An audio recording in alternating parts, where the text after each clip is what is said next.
Hey everybody, this is John for MTG Nexus here, getting ready for a deck tech for Boros Burn this week. I do apologize, it's been a little bit since we've done some Modern and Pioneer videos.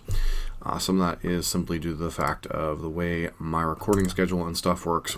I tend to do most of my recording on my days off, and then kind of release content throughout the week. It's just much more efficient than trying to do content on days I'm working. I'm a little bit more focused on what's going on.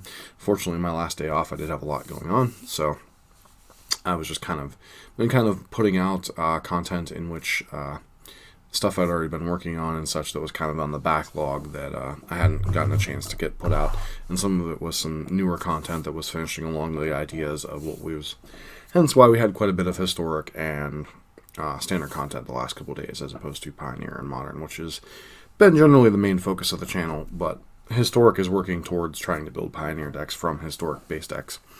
And standard, it's just fun to kind of have a feel for the format. Should any major tournament come up, I have some idea of what's good in the format, and you guys also from viewing the channel have some idea of what's decent in the format. Even if you're not a huge standard fan, you never know when you might have a standard tournament pop up.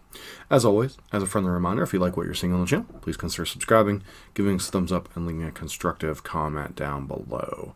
Now, on to the deck tech. Main deck is exactly the same as last time. Not going to sit here and try to get into it.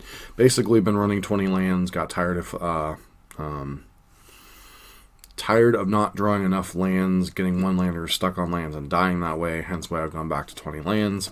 If you want to run 19 in real life, that's fine. MTGO has the randomized shuffler. Better off having 20 lands.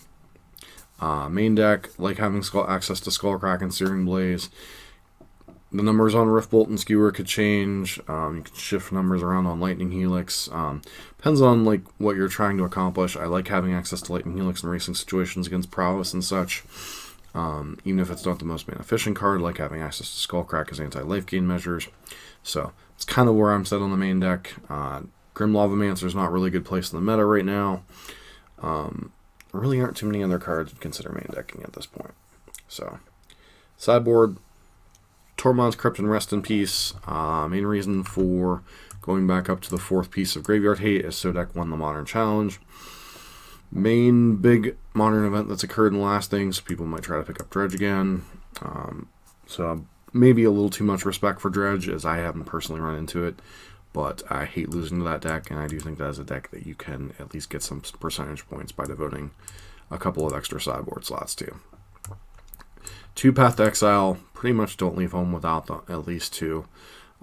Pretty good in the mirror against Core Firewalker, pretty good against big dumb idiots like Death Shadow, Tarmogoyf, etc. This is just kind of a card that I've overboarded at times, and I like having at least access to 2 to be able to tempo the opponent out with creatures. Core Firewalker, there are times I'm a huge fan of this card. There's a time this card's completely useless in the sideboard. The main thing right now is Mono Red Prowess. Last league that we played in Burn, there was 4 red decks, so I was almost wishing we were running 4. But for this one, we're going to be running 2 again. Once again, I don't think red's overrepresented, but it is good to have some trump cards in the red mirror. Although, even with Core Firewalker, I'm not sure Prowess is a favorable matchup. As Bedlam Reveler and their ability to go over the top is kind of, and Outgrind us is kind of what gets there sometimes. As the red mirrors kind of devolve into an attrition battle, which is extremely weird and not something people realize when they're playing Burn. But red mirrors often come down to an attrition battle, and someone who has the ability to draw extra cards kind of tends to win that one. Extra copy of Skullcrack, 4th copy of Skullcrack. I'm not running any Frostodons in this thing. I have not been particularly impressed with Frostodon, so we're not running it back in this league.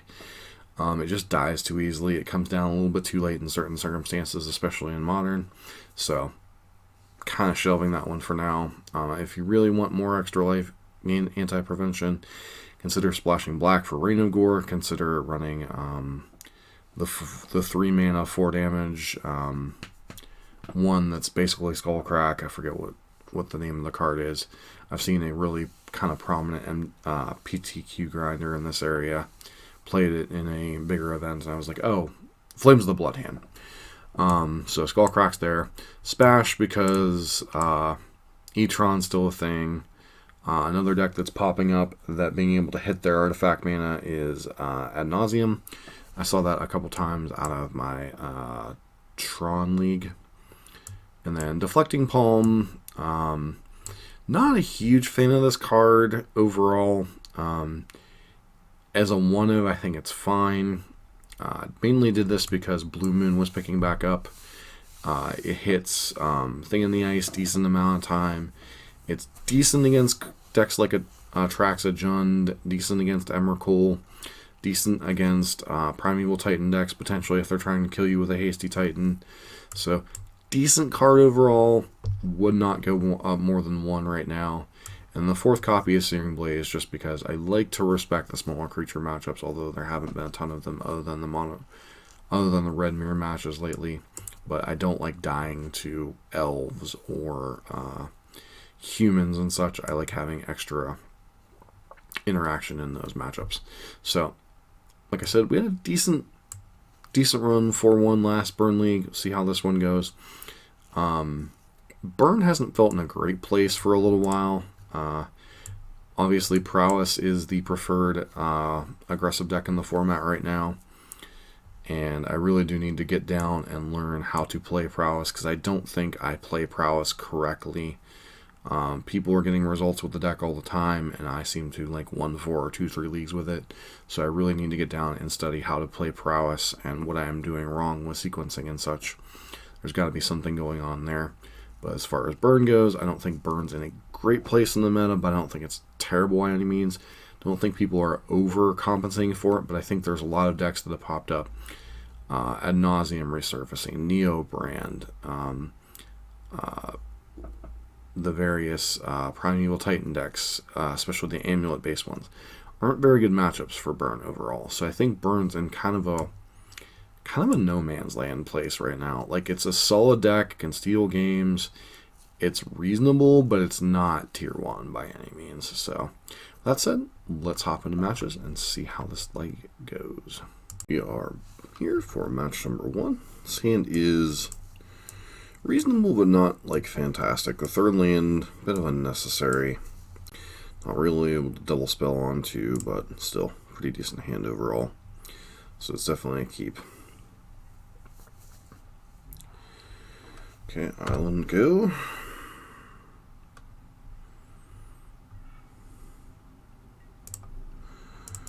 The line's not a terrible draw.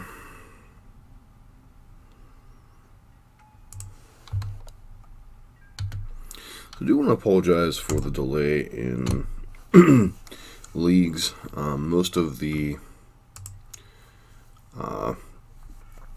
recording has been being done on my days off, and my last day off was quite busy, so I've had to kind of use the footage from previous stuff that I'd been working on.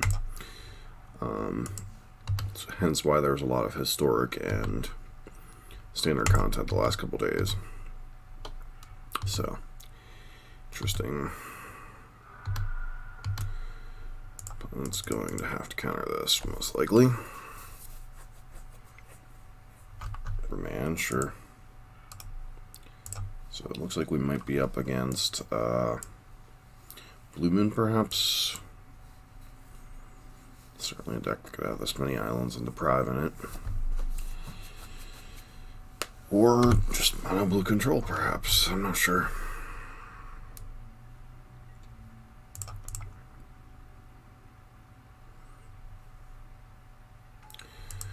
So the opponent can't afford to deprive there because they do know that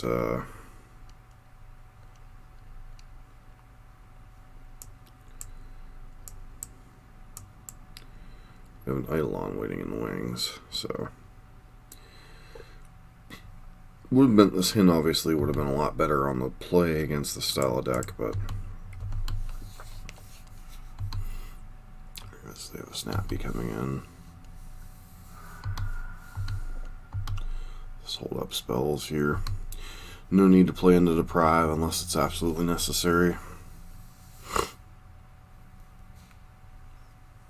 Ah, good old-fashioned Archmage's Charm, huh?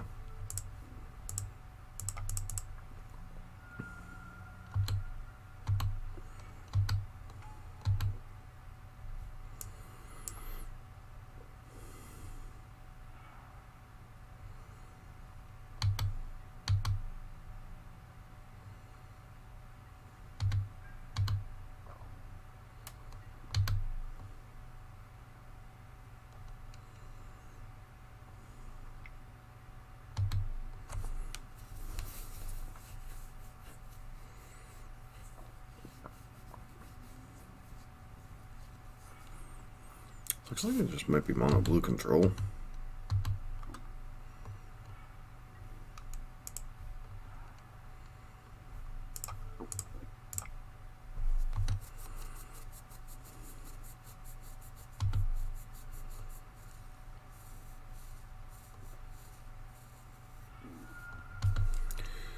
It's got to debate what they want to do now.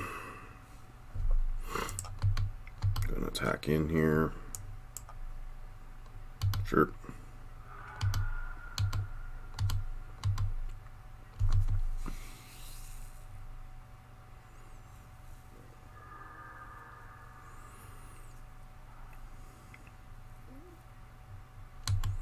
Yep, blue moon. Not unexpected.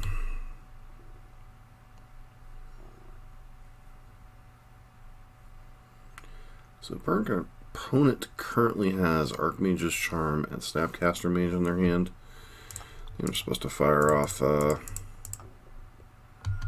Skullcrack here.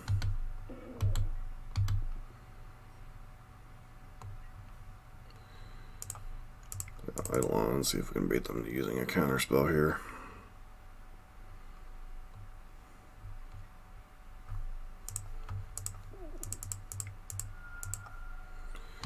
Force of negation? You do not. Alright. So Blue Moon, kind of being popularized in part by Jacob Szymanski and Awesome Spike. Kind of bringing a resurgence to the archetype. Cards they likely have are things like Dragon's Claw and more counterspells. So to that end, some number of Smash to Smithereens are perfectly reasonable.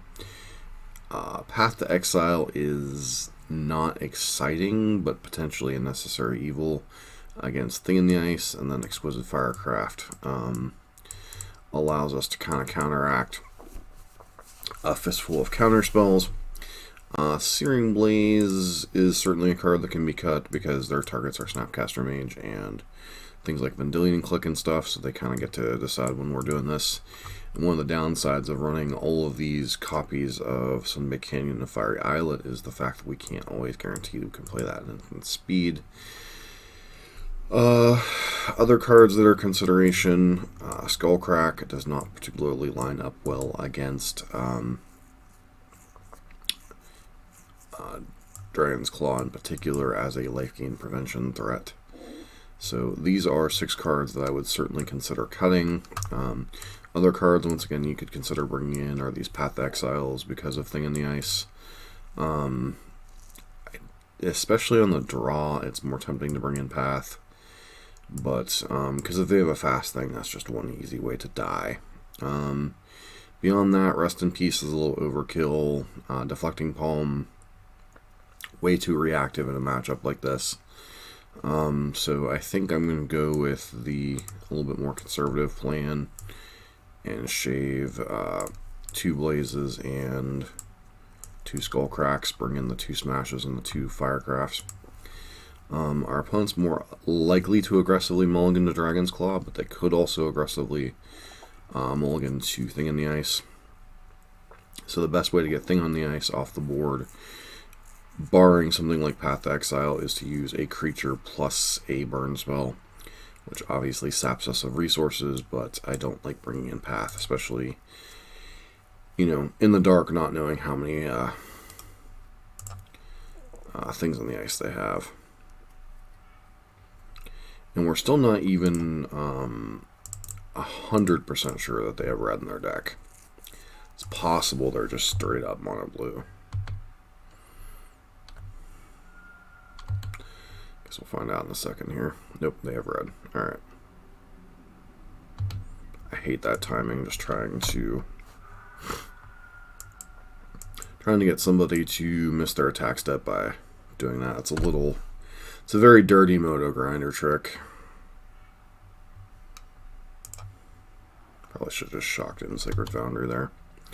Reason you shock in Sacred Foundry there is you're planning on casting a spell anyway, so the question is, do I really want to jam Eidolon into open mana? hand doesn't lend itself particularly well to not playing into counterspells, so yeah, well, I am happy with them depriving themselves at this point, because that means I will be able to get ahead on mana.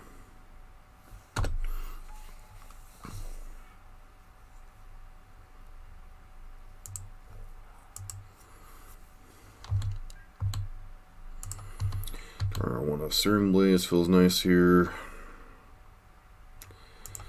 Silly Rabbit. Tricks are for kids.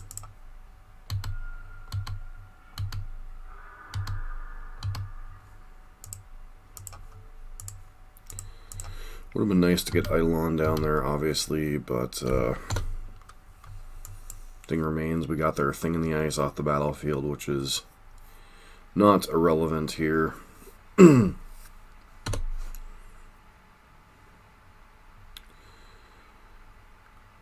Okay.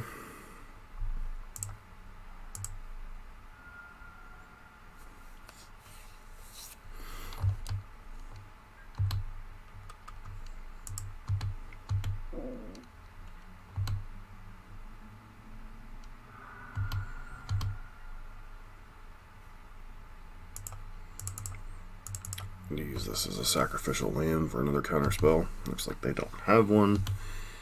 So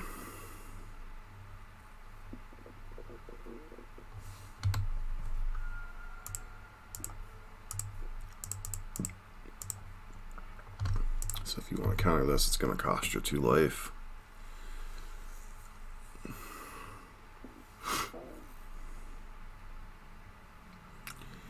Yep, really quick to hook a spell snare there, and then they realize that I'm doing that with either way you're still taking 2 damage, so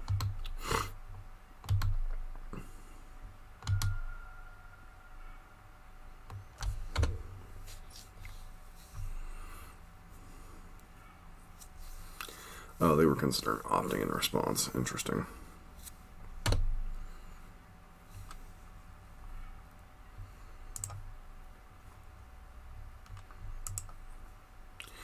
So a card they certainly could have here is Archmage's Charm, so I'm just going to go ahead and attack in with this Swift Spear. That way, if they want to use Archmage's Charm, they have to do it in before I attack.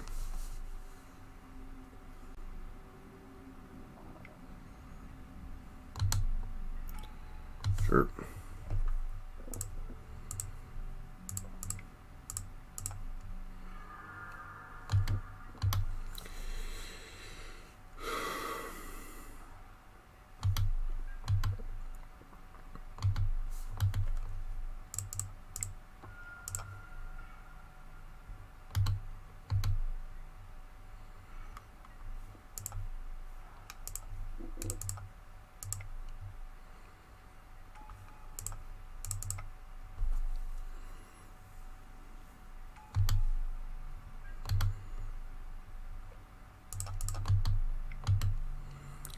See what their next card is. Island.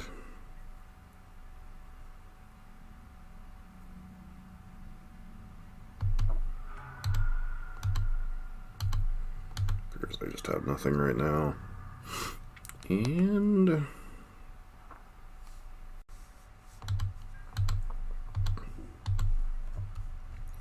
so remember, in situations like this, don't play any spells pre-combat. If we even draw a spell. Smash the Smithereens looking a little awkward here.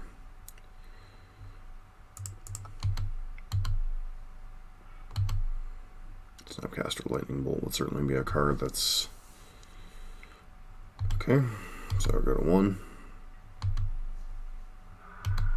Shuts off fetch lands, which is not anything small. Probably should have played that Inspiring Vantage out, considering we have no more Searing Blazes in our deck. So, Thing in the Ice, sure.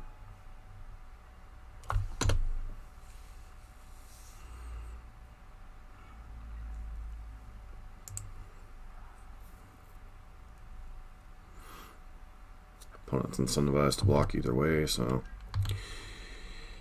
since I'm particularly attacking.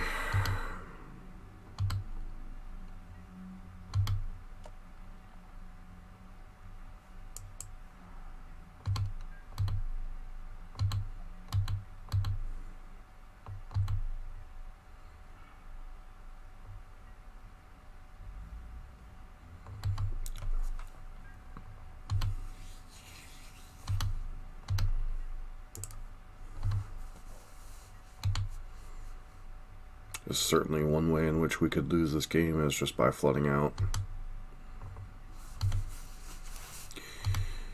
Fortunately, our opponent can't use fetch lands at this point, so they can't use Mystical Sanctuary unless they happen to naturally draw it.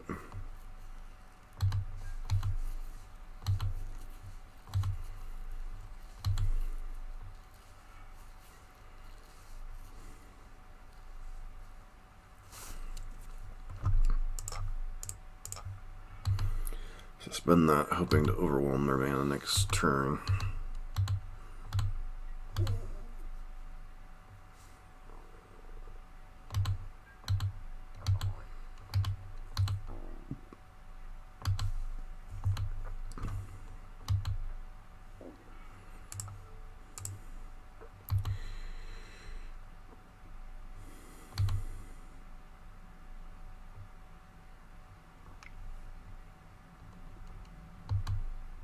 Okay.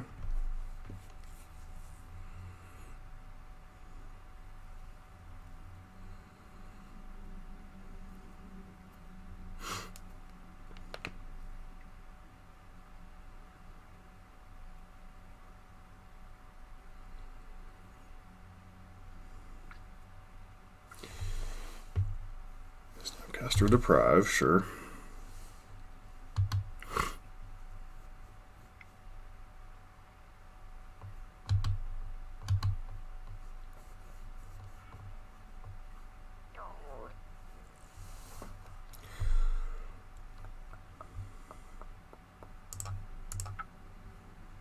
Oh, gotta love the downtime things.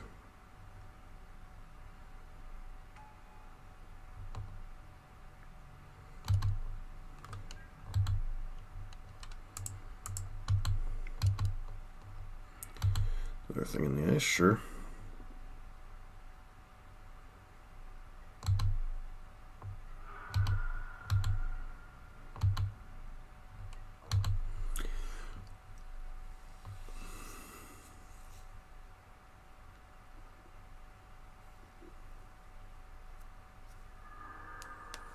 Yep, kind of awkward situations here.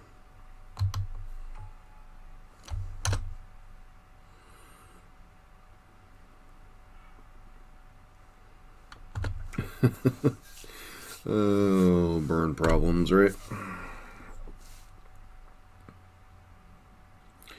To be fair, we have gone through quite a few cards in our deck, so it's not like we're drawing a disproportionate number of lands. It's just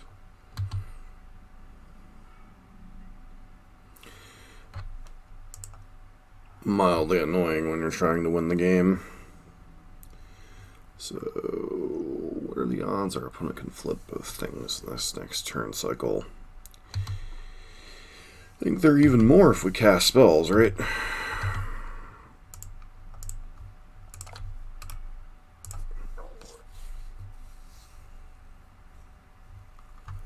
Smash just made the ring looking mighty awkward.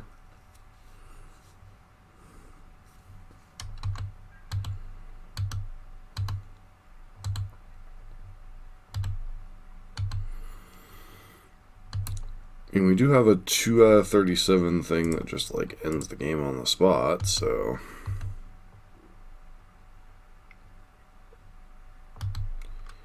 Ether Gust.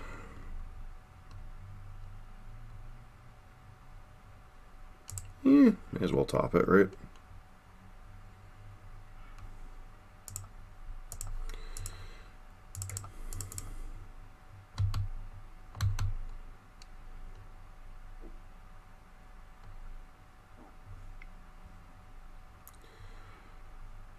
Flusterstorm.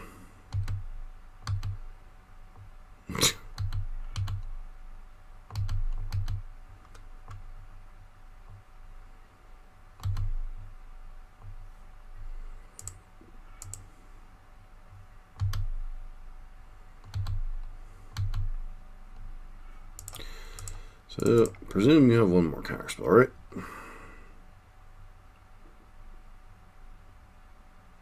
Wow. Okay. Got a little bit lucky there. On to the next match. Back for match number 2 on the play. So I'd like to play first. This hand's solid. Once again, prefer 3 lanes or 2 lanes to 3, but Goblin Guide on 1's good.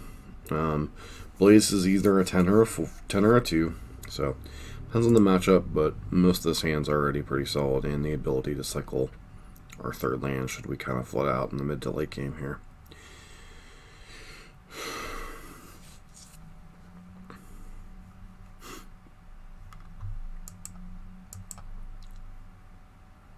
So once again, Burn's best hands always begin with a 1-drop, whether it be Swift Spirit or Goblin Guide. Allows you to pile on the most damage. Burn's best draws tend to be either 1-drop, 1-drop, 1-drop, or 1-drop Eidolon, depending on the matchup. Obviously, being able to play is huge. Opponent mulliganing, generally good. Depends on what their deck is. Like, there are certain decks like Neo Brand and such that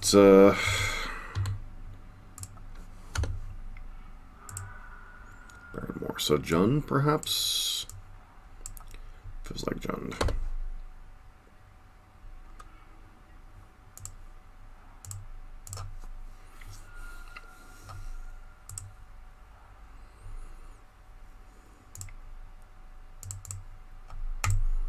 Doing this because if our opponent wants to,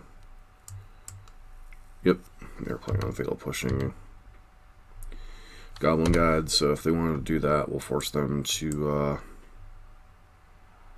do the thing here.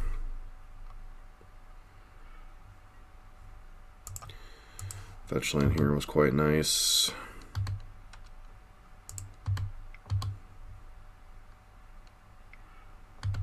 Cycle Baron more, sure.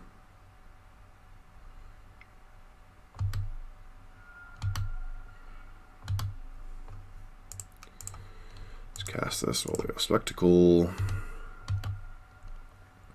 Could be Jund, they could be like Mardu or just red-black. Atraxa.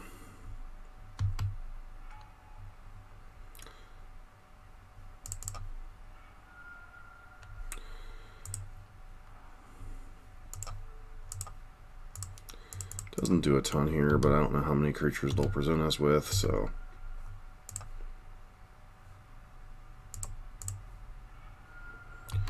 Take a 3, put that in their yard. Possible they're just red-black.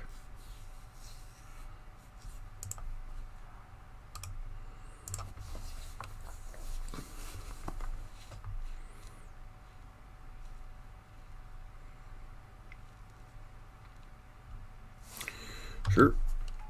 Then discard a card first.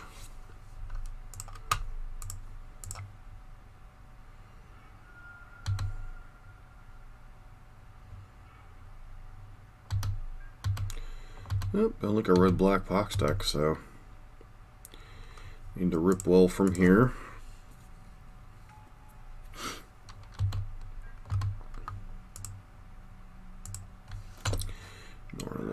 She's not particularly relevant. I basically need a red burn spell, because if they have a red source, they can bring Atraxa back this turn.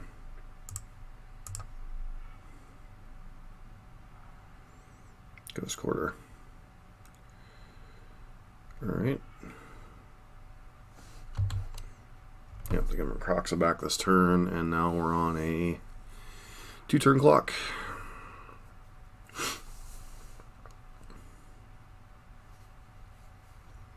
So basically red-black Pox. Pox is, at least mono black Pox is typically one of Burn's not good matchups. So we're going to take 3 here. We take 9 next turn. If they have a bolt, we're just dead.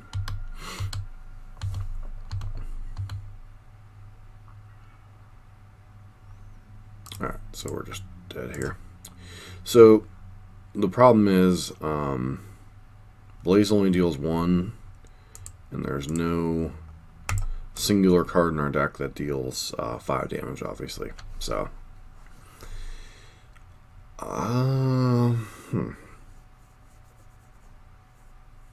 so red-black Pox, huh?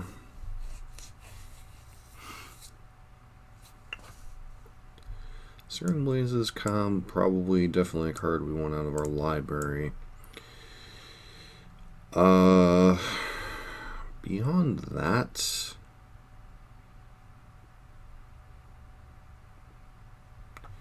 like, Path is fine against Atraxa, but kind of narrow. Skullcrack is fine. Smash to Smithereens could be alright in the face of potential nonsense. Because they could have, depending on what their build is, they could have things like the Rack.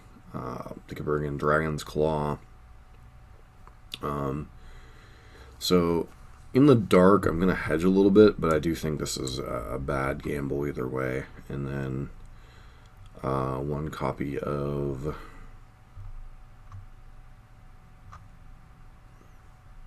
I guess Exquisite Firecraft, just because.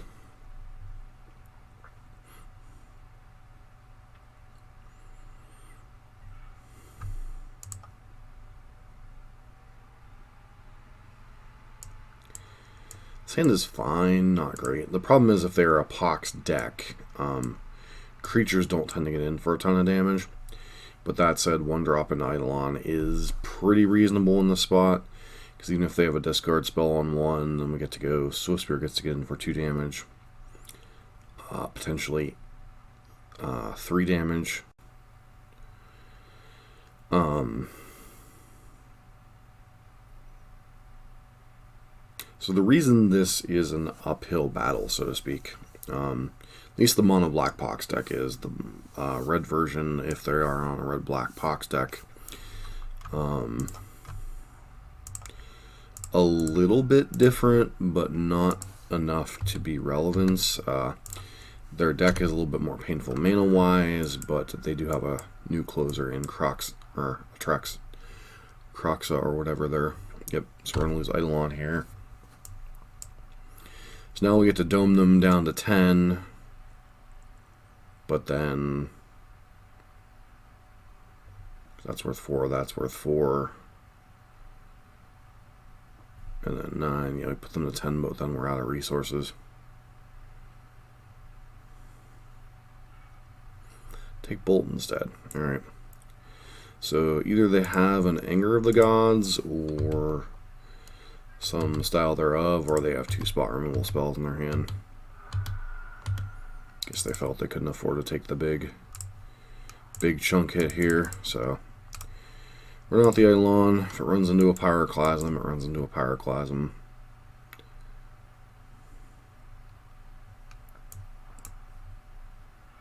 I guess Collective Brutality is another card we could be running face first into here.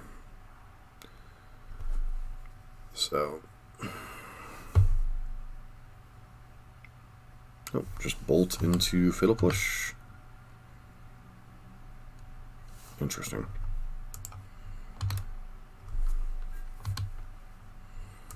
Why would you fetch there is the question mark.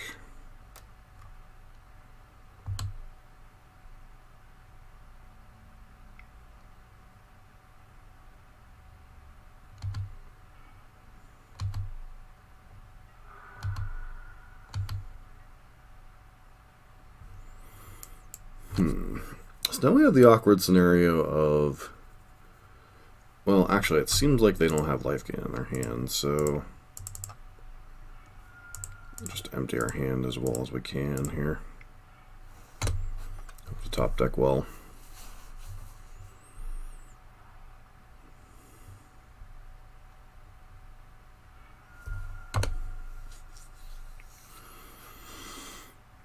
Wow, they are Jund.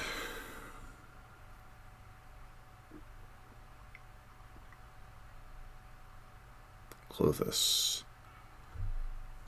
That's kind of brutal, actually.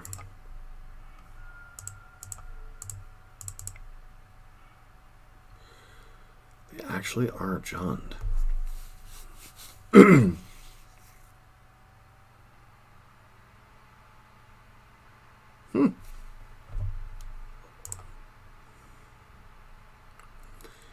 Changes how we sideboard a little bit. Like, I don't have to worry about Smash to Smithereens nonsense now. So was it Firecraster on garbage? Blaze is more intriguing, but they still don't seem to have a lot of Blaze targets. I wonder if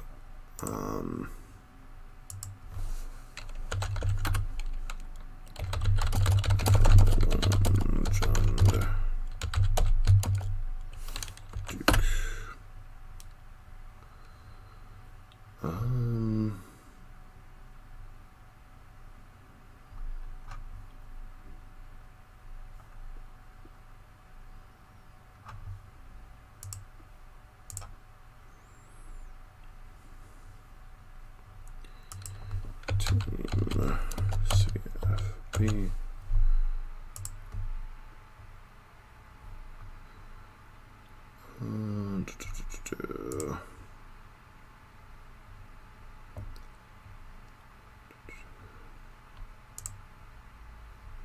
It's a shot in the dark, but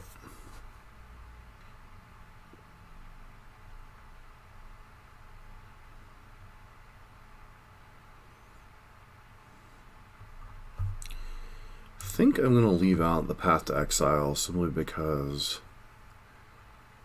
we don't know what all is going on over there. I think they're the Life from Loam John deck that Reed Duke was playing a couple weeks ago. So this hand is not good. Like Goblin Guide and such is good, but 4 lands just isn't really acceptable in a matchup like this. This hand's a lot better. So as far as cards to put back, it's either Helix or Skewer the Critics. Helix gives us a little bit of a life buffer. Skewer allows us to empty us our hand regardless of what our opponent takes here, so I think I'm going to keep Skewer here.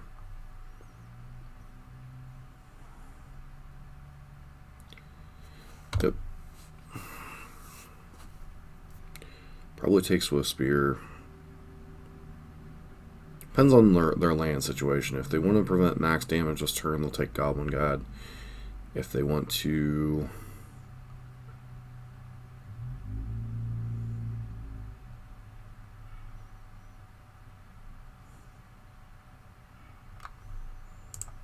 maximize on their chances to draw lands, they'll play it. They'll let me keep Goblin Guide for a turn.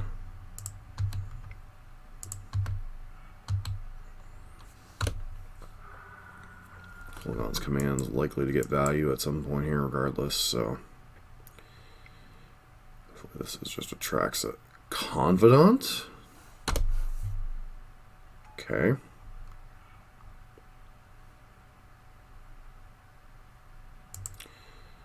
Are you looking to gain value from your Confidant, or are you just blocking?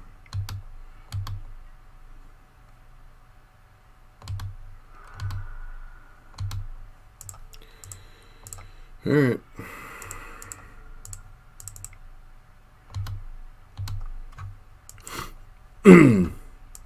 See if they just Kolaghan's command us here. Wow. Okay. Liana, yep.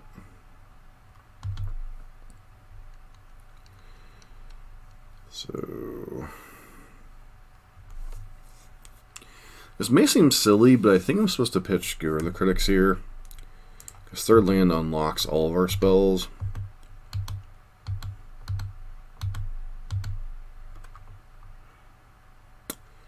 Yep, and punished. So bit of a gamble.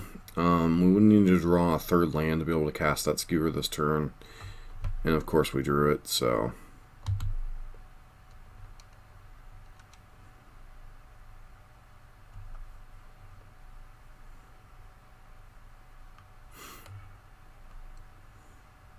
they must have just a small splash of... Ugh.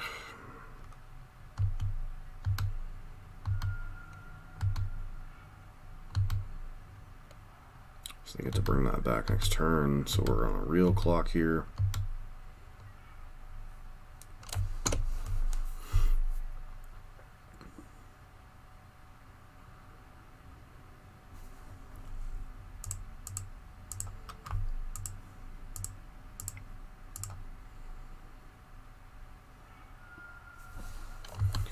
Curious what they pitch here. We know they have Kolagon's Command. Okay, they pitched that. So Atraxa knocks us to 14.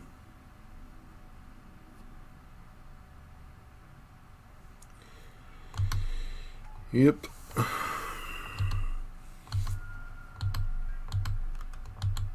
Probably fetch to thin here. So we don't have any Searing Blazes in our deck.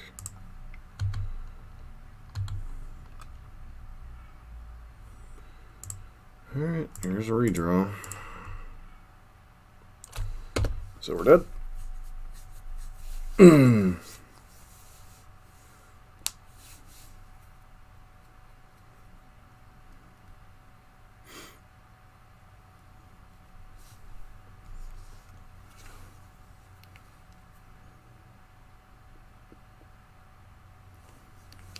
Okay.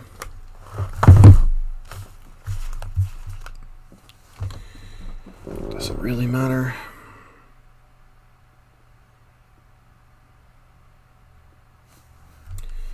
Pile to sacrifice.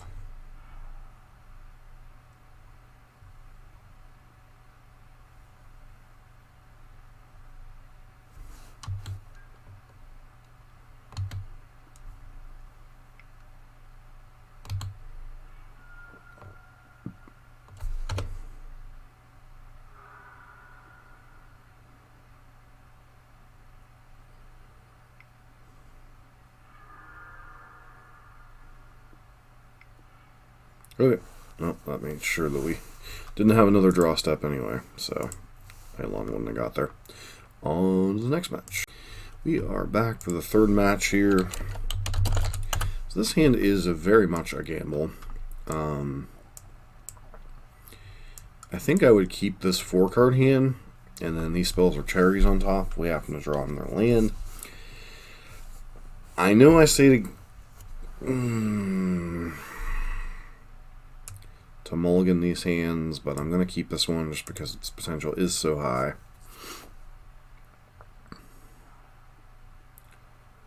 Storm? Alright, I mean... not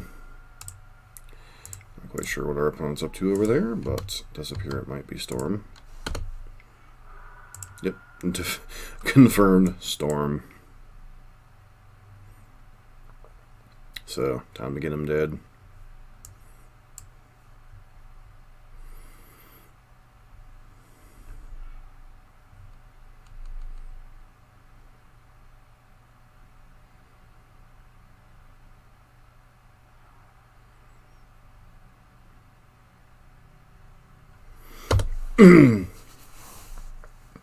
So, like, I could plan Fear here and try to hold up Lightning Helix the rest of the game. But I think I'm just supposed to try to get the pressure on the board this turn.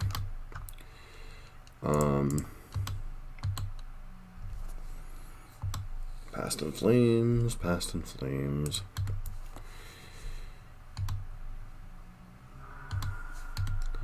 Like, they might just nuke our board next turn, which is whatever.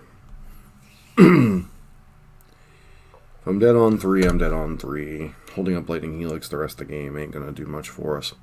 So it requires third land, Dorko, Ritual, Endomorphos, go off from there. I think from this point we are going to hold up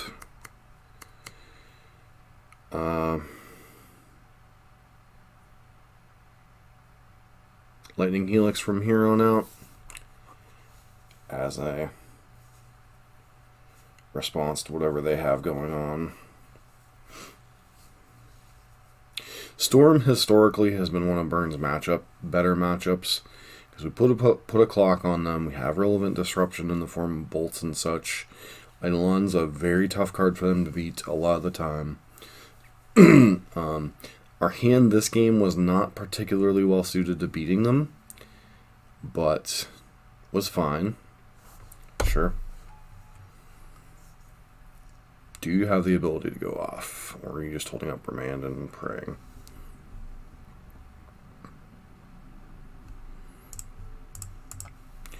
Let's do this straight away. Bolt was like the absolute best draw here. Like, they get to loot. I mean, obviously that's unfortunate, but... Let's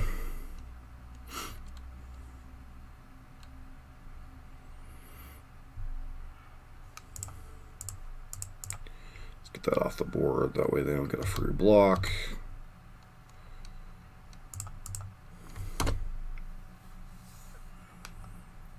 Unfortunately, we are getting no free cards. There are some combination of cards from here that kill us, so...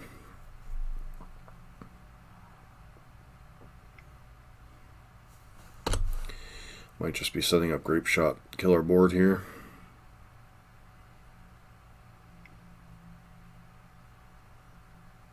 Certainly what it feels like, Manamorphose into Grape Shot.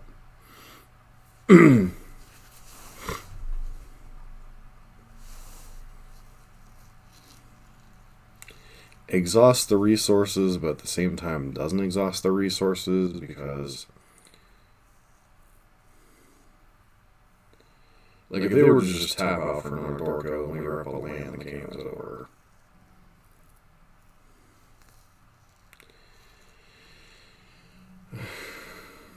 I think the conservative play for them would be Manamorphose and Grape Shot. Okay.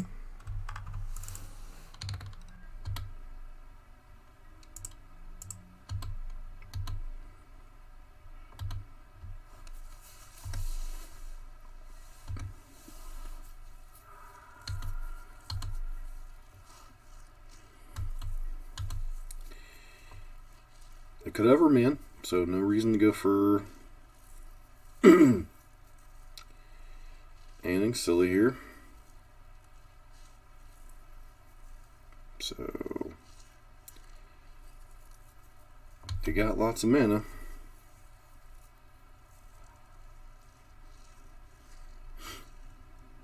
Okay.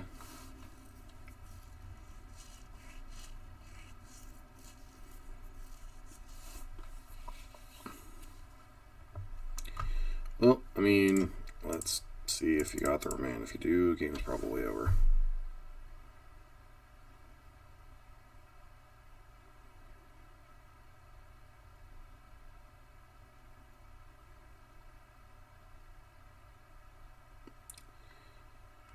Alright, you know, so.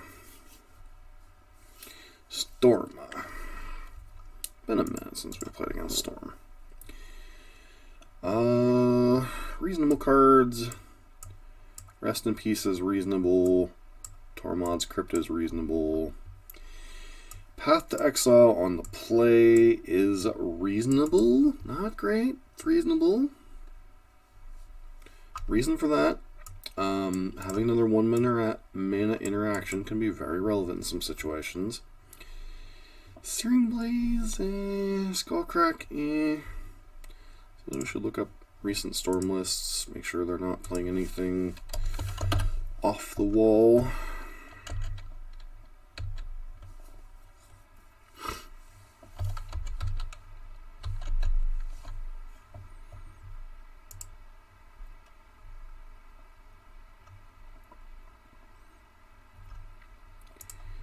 Gifts Storm.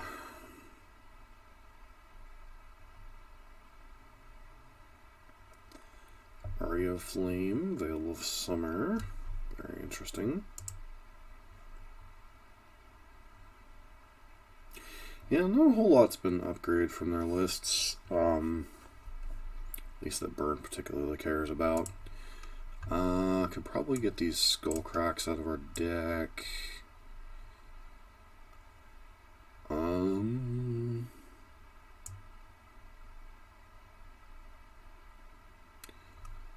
Bolt and Skewer both look hecka awkward. Skewer's fine in certain spots. Riftbolt's fine in certain spots. Searing Blaze is fine in certain spots. So get one more 1 mana interaction in here. Get some graveyard interaction.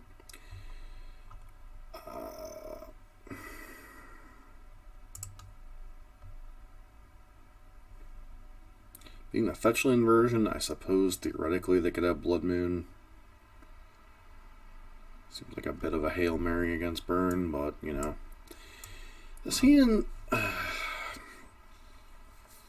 So this hand on theory looks great, right? So we have a couple Swift Spears, Tormod's Crypt to interact with our graveyard, and a Lava Spike. We have no way to interact with their dudes.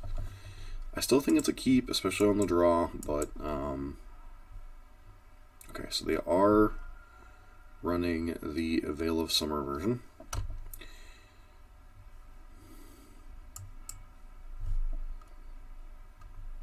Which Veil of Summer is like basically completely pointless against us, so whatevs, right? Let's grab the basic mountain.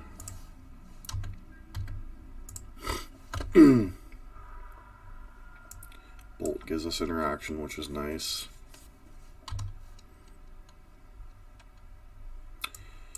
They kept a land light hand, didn't they?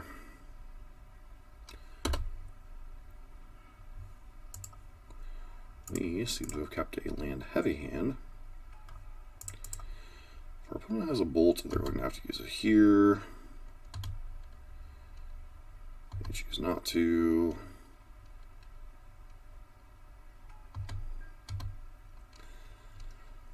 It's like I could try to max damage here, but I think with bolt I'm just going to hold it up to try to run a turn 3 combo.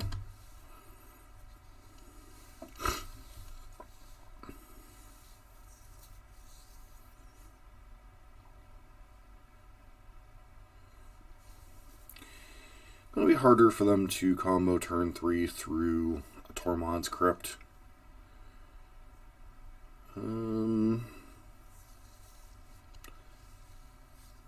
Feels like a Manamorphose Hail Mary. Ritual.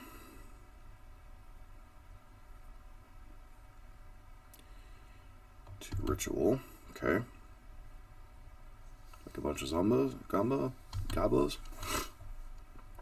Feels like this might be a Gobos hand.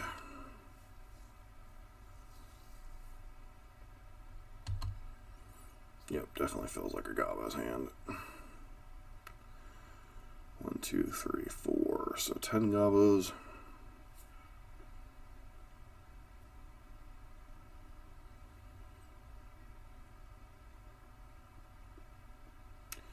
Yeah, that's a thing.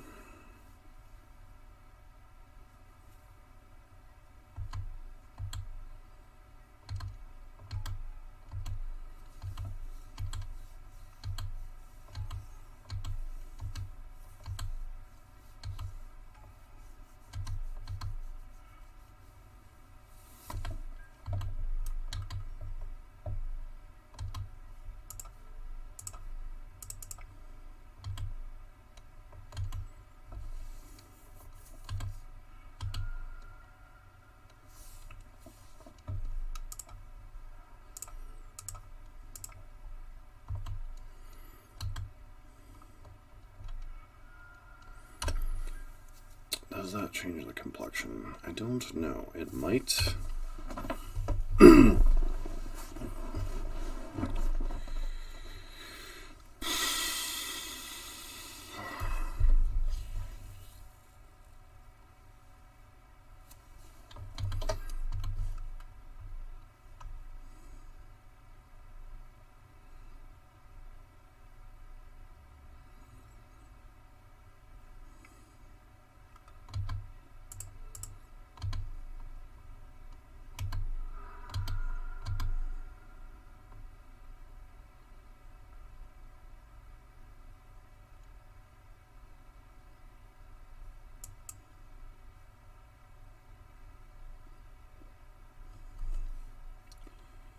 Why would you leave back that many goblins?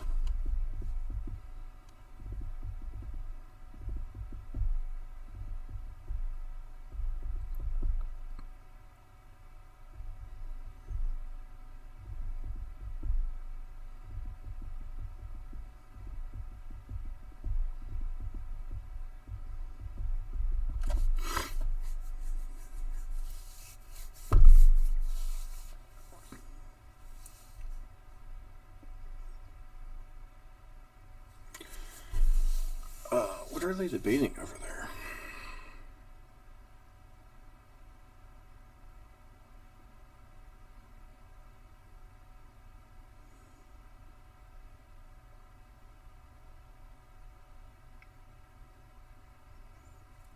Brawl, huh?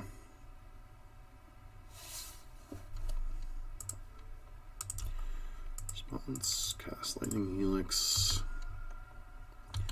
Would have been all the more reason to get him to fire off things last turn.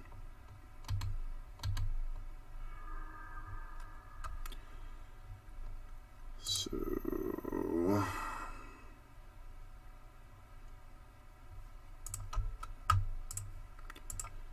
put them to 1.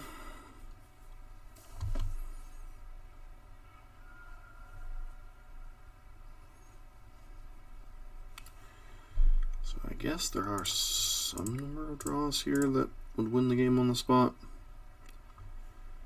That is one of them.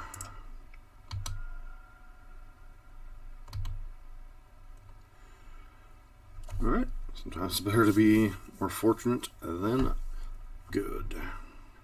You're back for match number 4 on play.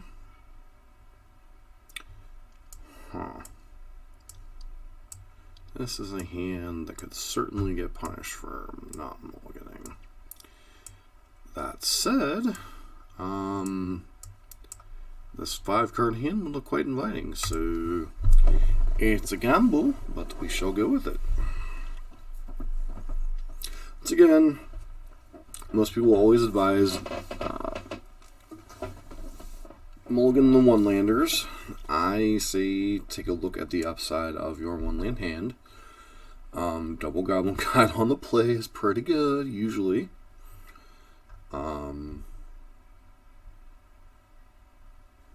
So, we shall see.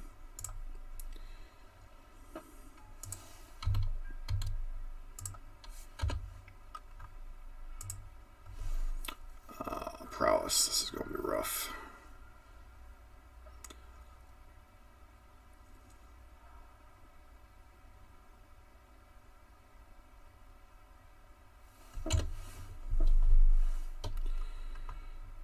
Alright, so hopefully we can race them. Not always the easiest thing to do, especially on 1 land.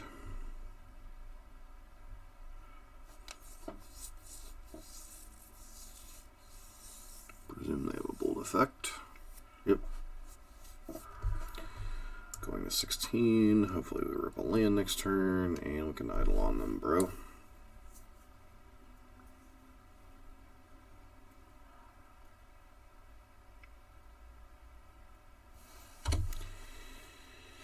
Okay. Not sure if I agree with Metamorphosing there, but sure.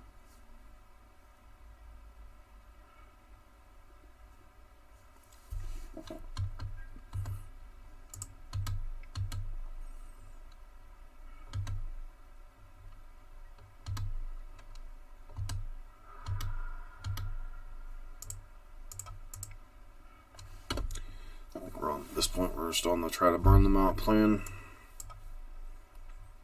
because they could potentially do quite a bit of damage this turn. Now they have another mountain in their hand, so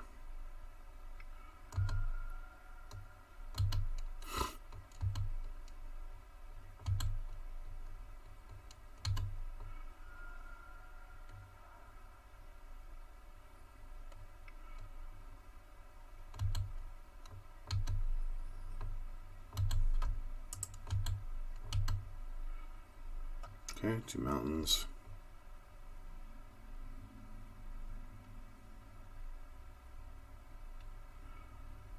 Okay, spike us, sure.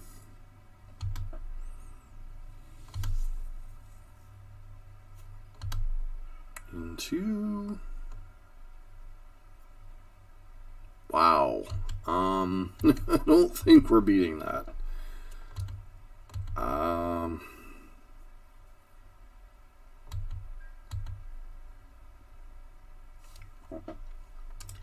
think we can safely go up and scoop up our cards here.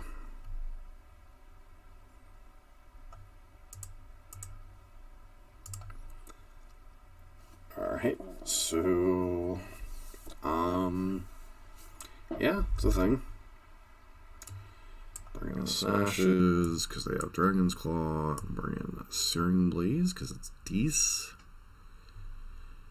Bring in Firecraft, which I'll explain in a minute, and Skullcrack. Bring in Tormod's Crypts. So these cards are all very debatable. Blaze, not so much. That one's pretty good. Firecraft, Skullcrack, not great in the face of Dragon's Claw, but reasonable enough. Smash because of Dragon's Claw. Tormod's Crypt because the card that truly wins this matchup is usually Bedlam Reveler. So cards I'm going to trim. All of these. I guess we should bring in Core Firewalker because that's the matchup we're in. Boros Charm needs to go goodbye because they are very much a Blood Moon deck. And while I don't think Blood Moon is particularly good against Burn, I think minimizing the number of cards that they have against you that are shut off is reasonable. I don't really like Tormod's Crypt in this matchup, but I have lost to the Graveyard Recursion part too many times.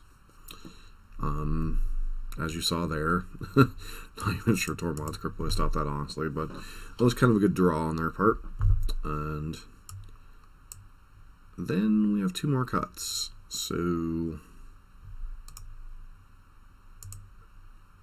take a look at the deck as is.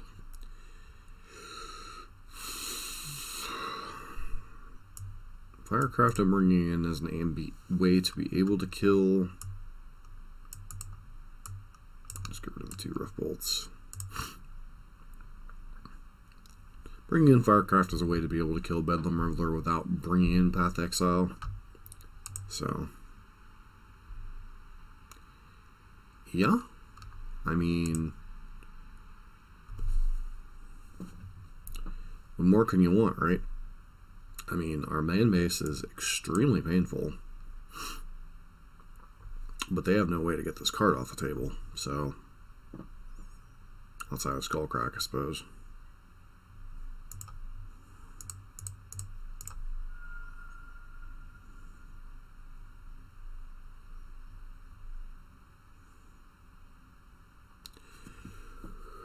So it's interesting, do we lead on Firewalker on 2 or Eidolon?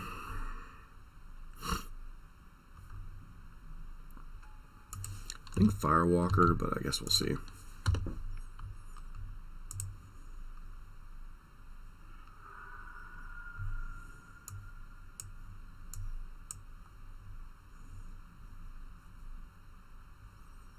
We might lose simply because of our mana base this game.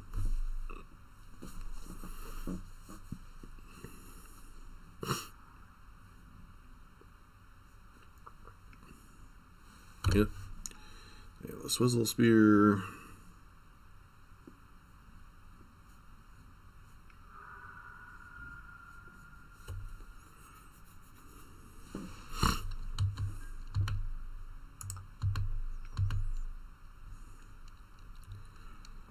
Okay, Burst Lightning, sure.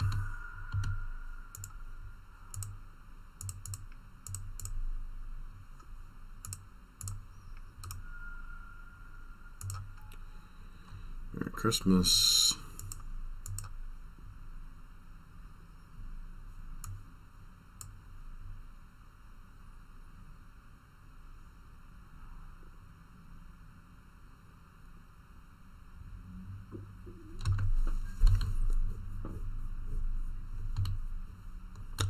It's not even going to try to bluff Skullcrack. That's interesting. That is very interesting.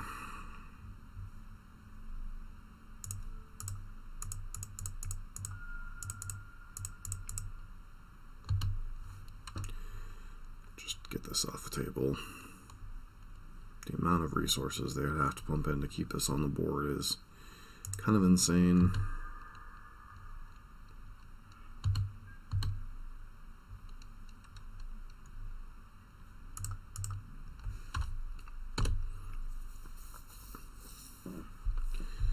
Okay, well, it's got a lot of burn spells in their hand.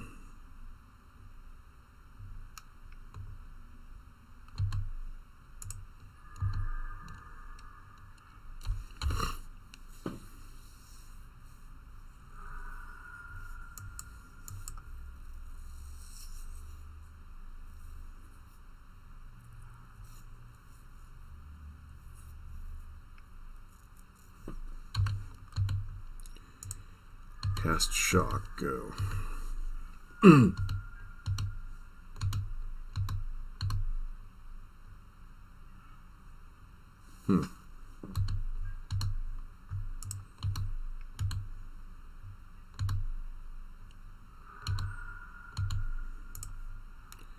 Time to empty our hand, I suppose.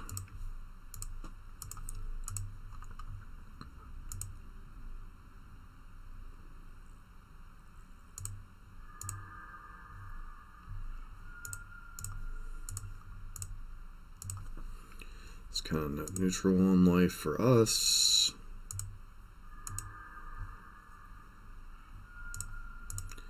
So we'll force them to, we're going to 10 here. Back to 11, they're going to 4.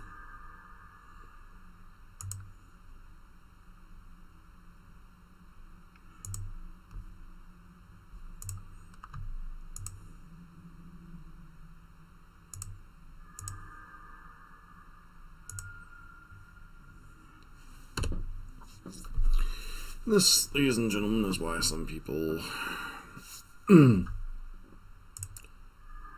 trying to empty their hand for Bedlam Reveler. It's the only thing that makes sense there.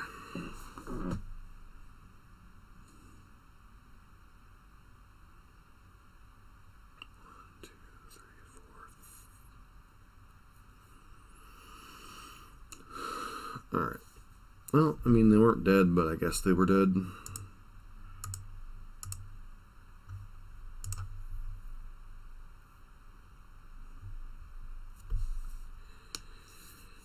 Deflecting Palm could be a fun little surprise. Once again, though, how many white spells do I want in my deck? I think we just bring it in, because it can be a real brutal surprise for them at points. Definitely leaving in the smashes, definitely leaving in. Could kind of land on the draw, considering how much we're raising the curve. I don't know how much that's a wise idea.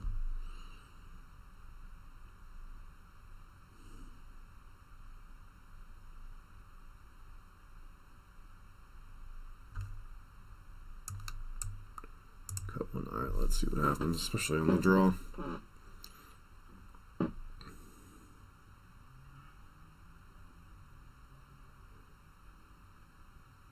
Can't keep this hand. Hand's got 4 lands. Does have Lightning Helix, but no creatures. Nothing. This hand's a lot better-ish. Probably get rid of Lava Spike here.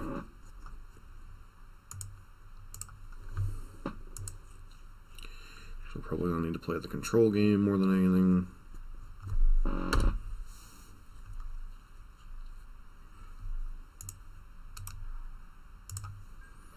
No reason to play into the face of a potential burst lightning, lightning bolt, any of that kind of nonsense.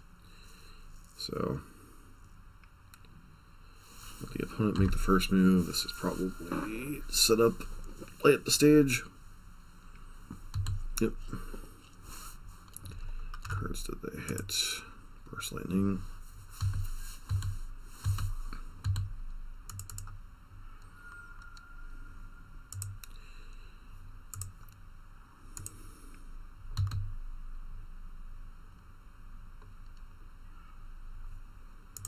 So I could do one of two things. I could hold up, play Swift Spear, hold up Lightning Bolt. I could play both Swift Spears, So the end result's kind of the same. If I play Swift Spear, hold up Bolt, then Burst Lightning doesn't kill anything. Yeah, I think I've talked myself into that line. Just Swift Spear, hold up Lightning Bolt.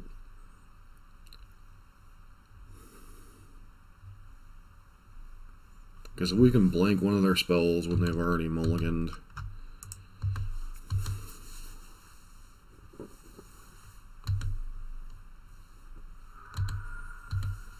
I don't want to take too long because Bedlam Reveler is a real consideration, but let them do their thing here.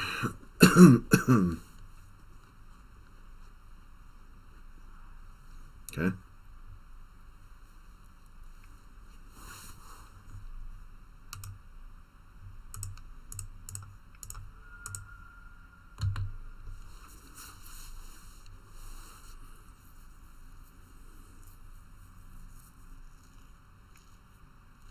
Sure.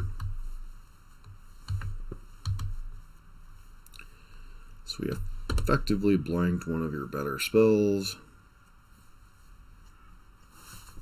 It's not a terrible land to draw.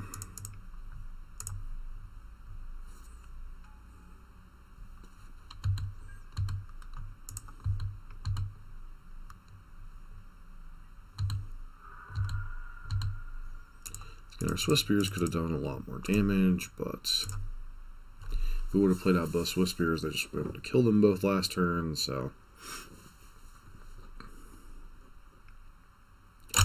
Yep, probably going after Eidolon. Yep.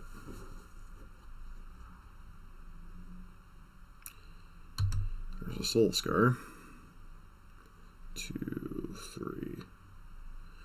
1, 2, 3, 4, 5. So they're one card off of casting. Or we're one land off of casting Bedlam Reveler here.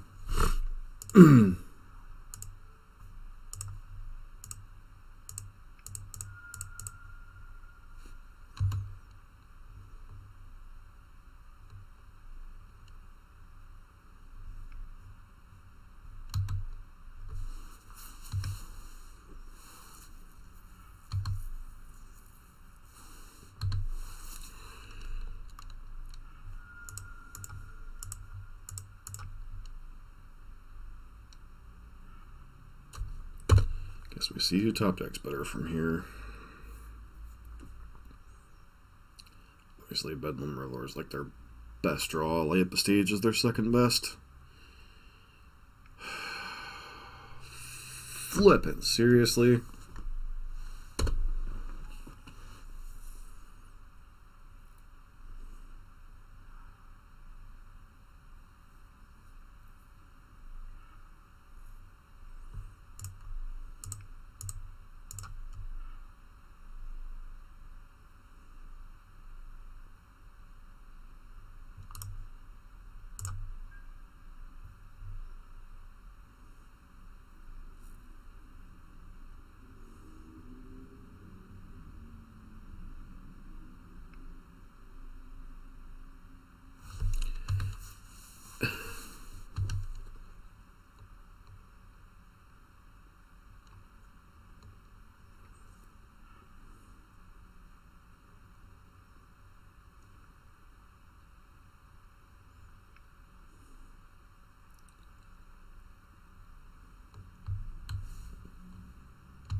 Sure.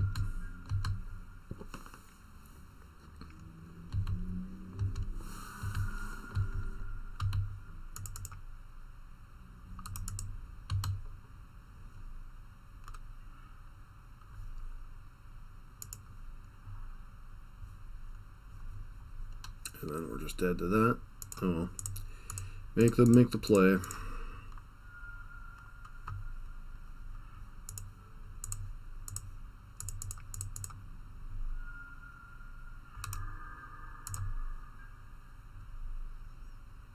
It's like we just had to fake them drawing Bedlam Reveler, and we were good, but they did. So that's Magic sometimes, unfortunately.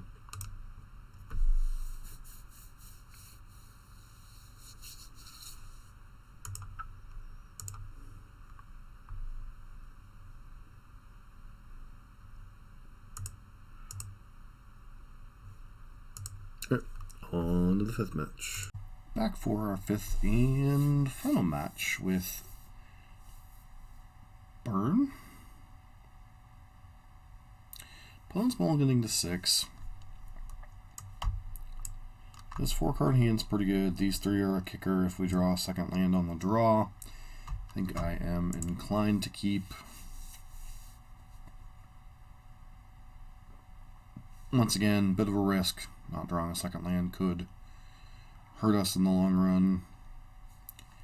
Not going to matter. Our opponent's likely on Ad Nauseam, which is a deck that is a terrible matchup for Burn. Yep, deck confirmed Ad Nauseam.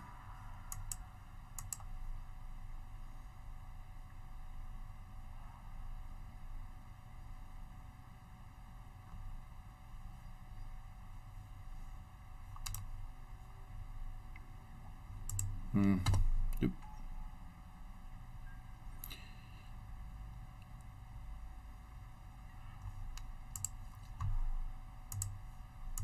I think I mentioned this in the Tron video. I was so glad when this deck died off as a Burn player. Is like,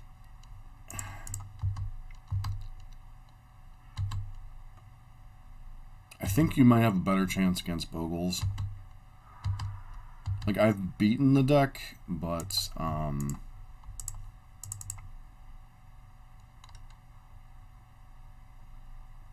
problem is they have Angel's Grace and Phyrexian Unlife.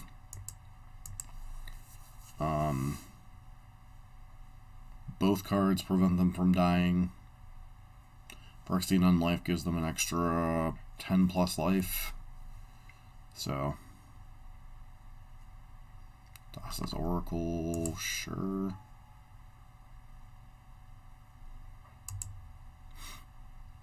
They also have 4 copies of Thassa's Oracle in their deck. Because why not?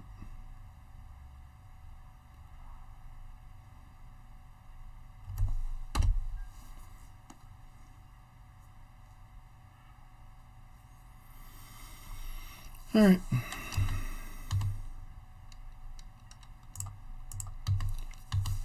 Don't know if there's... Alright, there's not Nausea on the top of their deck, sure.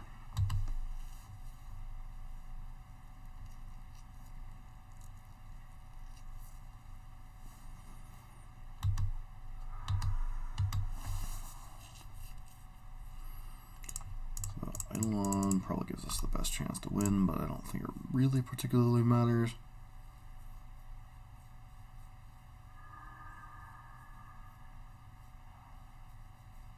As long as they have Grace here, we're dead. Yep. Go ahead and take a look at what build of the deck they're on.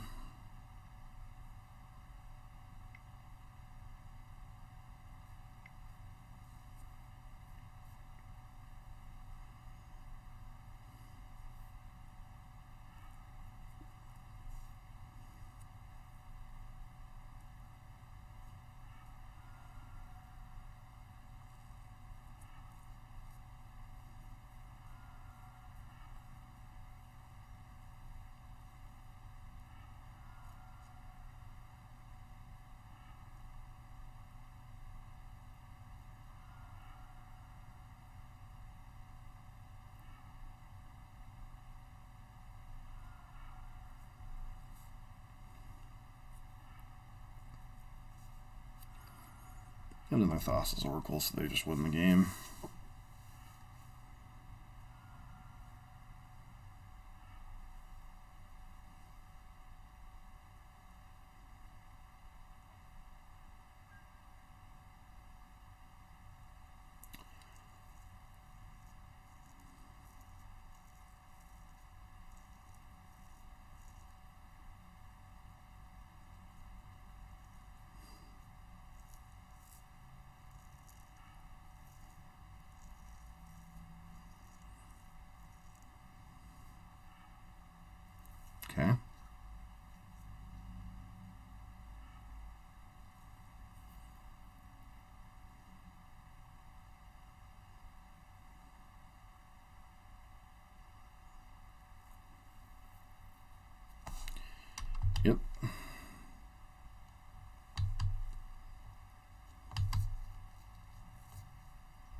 I saw the line.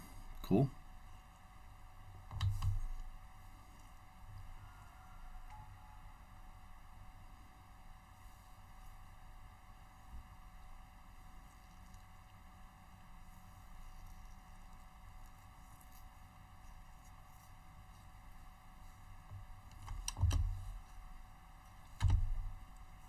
So they win the game because their devotion to blue is 4.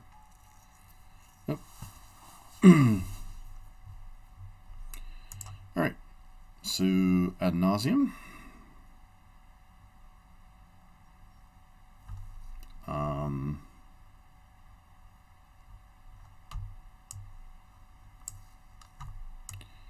Bring in Firecrafts. Bring in Core Firewalkers. Go down these Searing Blazes. And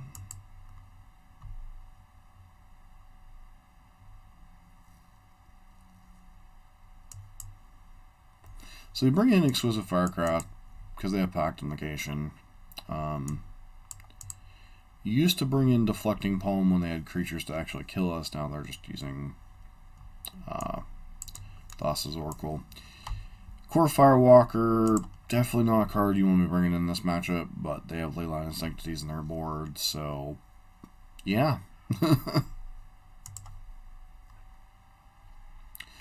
This hand has creatures, so we're keeping it.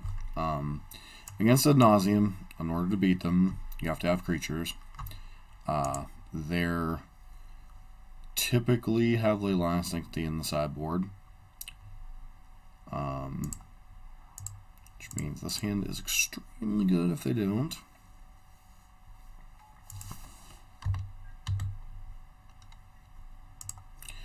Eidolon's a solid card against them, but it's not the be-all and all like it is against Storm. They can win through an Eidolon.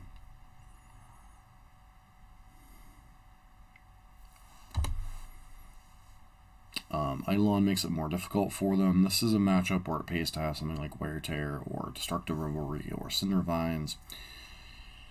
If this deck's going to be coming back into the format, this is going to probably change how we build Burn.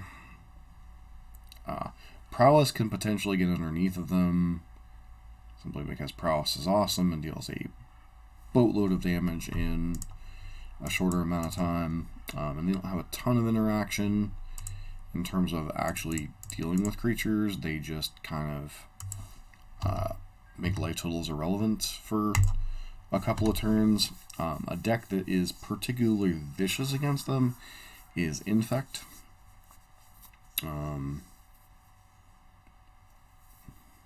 Because Infect don't care.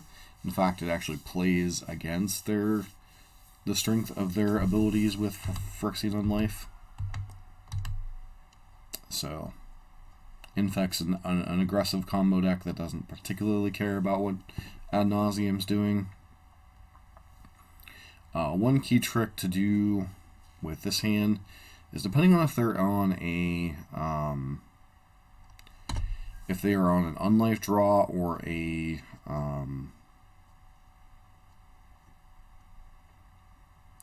whatchamacallit draw, Angel's Grace draw, is if you can get them to 2 or less, then their Angel's Graces become useless because the Eidolon trigger can still kill them. So that is kind of what we're aiming to do here. Can deal them 7 this turn. Put them to 9, and then we find out if they pretty much have to have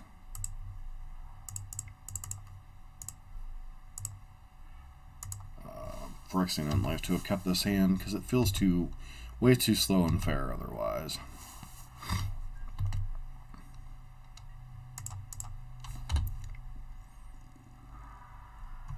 I guess they could have kept a Fog hand potentially. That doesn't seem particularly payful here. This has got to be on life hand. Put them to 7. Okay, so that'll put them to...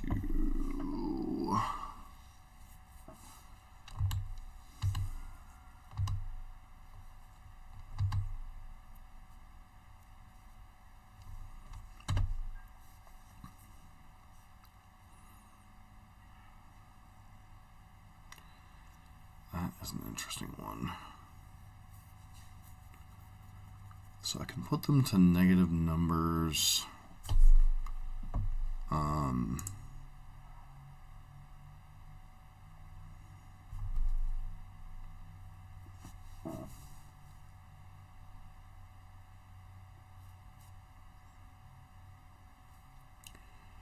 I can put them to 3.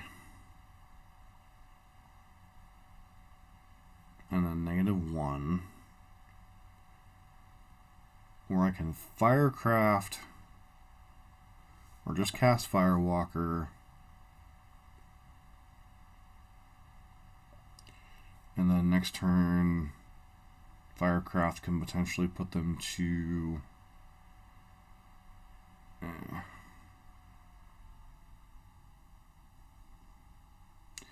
so presuming City of Brass has to tap, that puts them to 5. Cast any spell that puts them to 0. I think I just cast Firewalker here. It's kind of some tricky math because you have to put them to 0 and then deal them 10 damage. And you don't want to leave any damage on the board, and I don't think there's any draw that would kill them from our side next turn.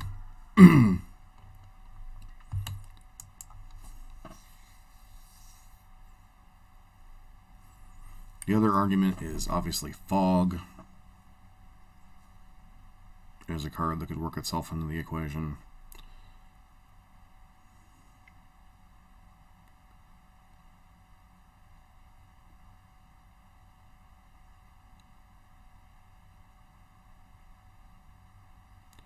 This looks like it is a Prism, which will put them to 1, so they're very well aware of their deck's particular weaknesses.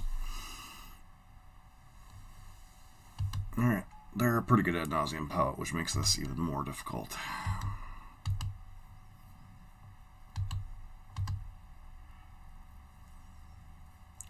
Goblin Guy changed the equation here.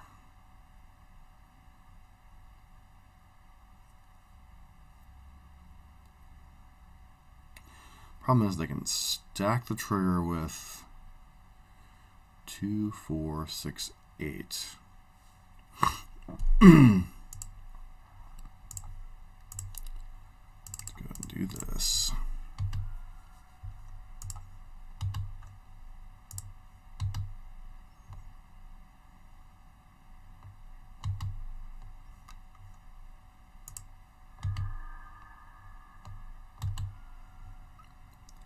Put them to a negative number.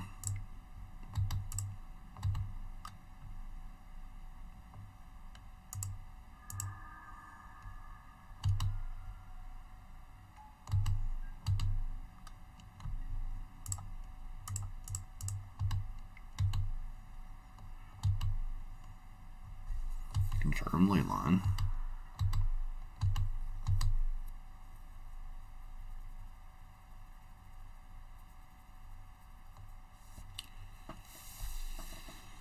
All right.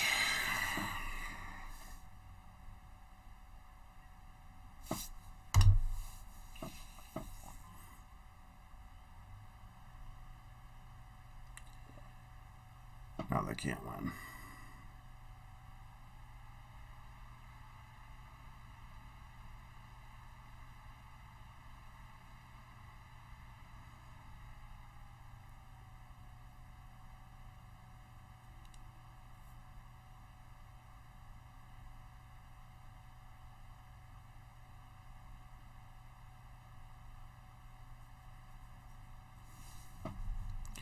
The reason they can't win is, yeah, they can Nauseam here and go to 9 poison, or even float this and with the trigger on the stack add Nauseam. But with the way the deck is currently constructed, they have to win during the main phase, which means that they are significantly worse against. Actually, Smash to Smithereens is probably a pretty decent card against all their artifact-based mana.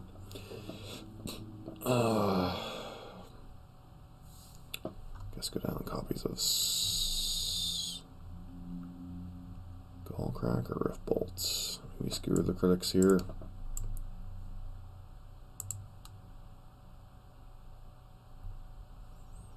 Opponent kept the hand on the basis of being able to survive the extra turn with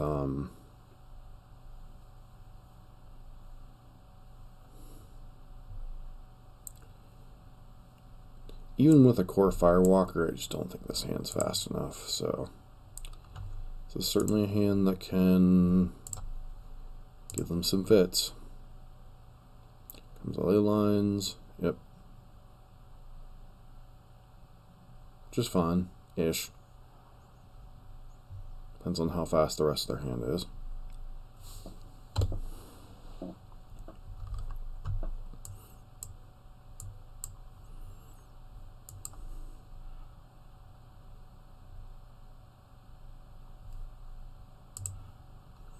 Two lowest blooms suspended. Alright.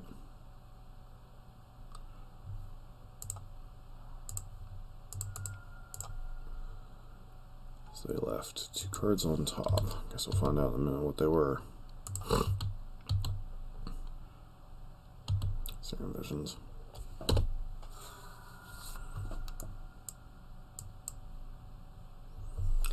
Don't think we can kill them before they can combo off, so it depends on what the rest of their hand is.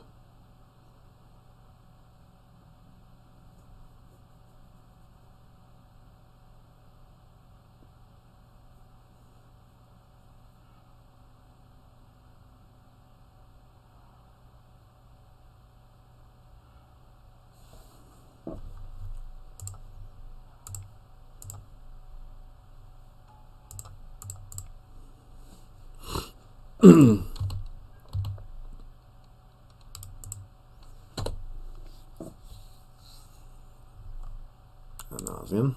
Alright, so we're almost assuredly dead in a couple of turns.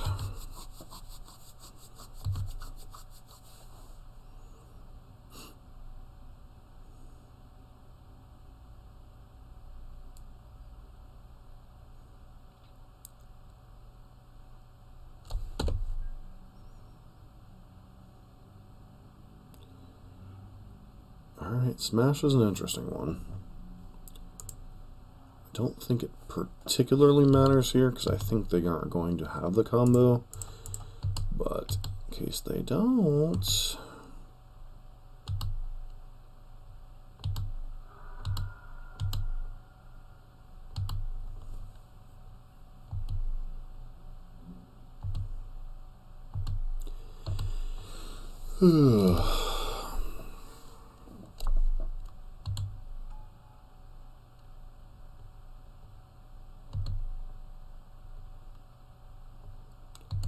put this on the stack. Response, try to smash this one.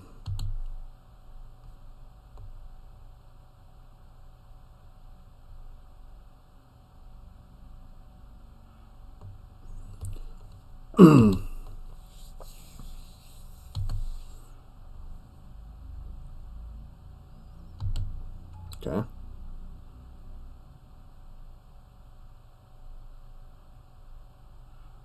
Sure. Okay.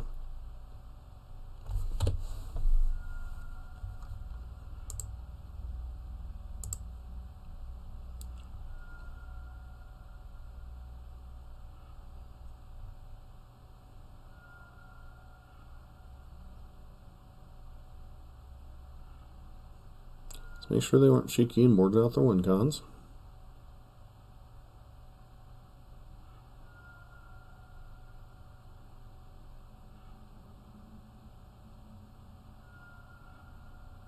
Oh, they do have Lightning Storm in their deck. Cool.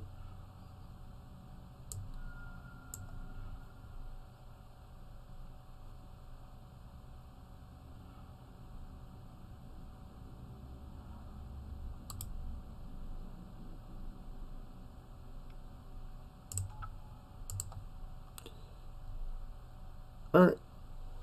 So, unfortunate end of the league. Back with a wrap-up.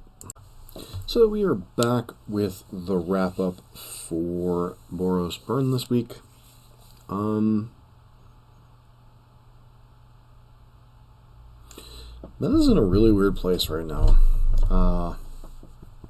Dredge won the Modern Challenge run across multiple copies of Ad Nauseam in the last couple of leagues.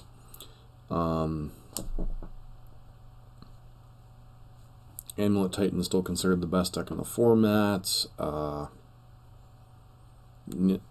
Neo Brands is kind of on the upswing for a deck that really shouldn't exist in the format. Weird League, Blue Moon, Mono Red Prowess, Loam, Atraxa, Pox. Yeah, it's just been a weird league. I think the best takeaway is be as aggressive as possible and try to tune your sideboard for whatever your meta is. As far as the open meta itself, I think the cards that I am interested in right now for sure, these cards are all kind of necessary evils. This particular set right here, I think the details of what disenchant or smash effect you're running, if you want to go with the green splash, once again, you're going to have to shave things. One way to potentially get a little bit better against a deck like Ad Nauseam is to go back to a build we did a while ago. It was a Naya burn list that was using Wild Nacatl, but it was a base green main deck and some white sideboard cards. You shave on your ability to use things like Sunbaked Canyon and Fiery Islet. You exchange that for the ability to have more viable creatures, Wild Nacatl, etc. I think that is one way to potentially attack Ad Nauseam, and also potentially Amulet Titan, being able to have access to faster virtual kills. The problem with that is you're more vulnerable to attrition decks, so decks like Blue Moon, Jund, etc. So there are ways for Burn to attack the format. Another possibility, and this is really silly, is it might be time to go back to the mono or the blue-red version with some counterspell magic. The problem with that is while you would want to use that against something like Ad Nauseam, they have Pact of Negation, so if they really needed to resolve a Lotus Bloom or something, it's possible that that could work itself into the equation. I think Boros is in a fine spot. I just don't think it's particularly well situated to the meta right now. I think some number of core Firewalkers are necessary because of the mirror match, but more Mono Red Prowess, and the more I play against that matchup, the more I think Prowess is favored. Rest in Peace is necessary because of Dredge. Like, Burn is getting pulled in so many different directions right now. Like, the meta is open, but it's not necessarily open in Burn's favor. There's a lot of decks that have popped up that just are not good for Burn. I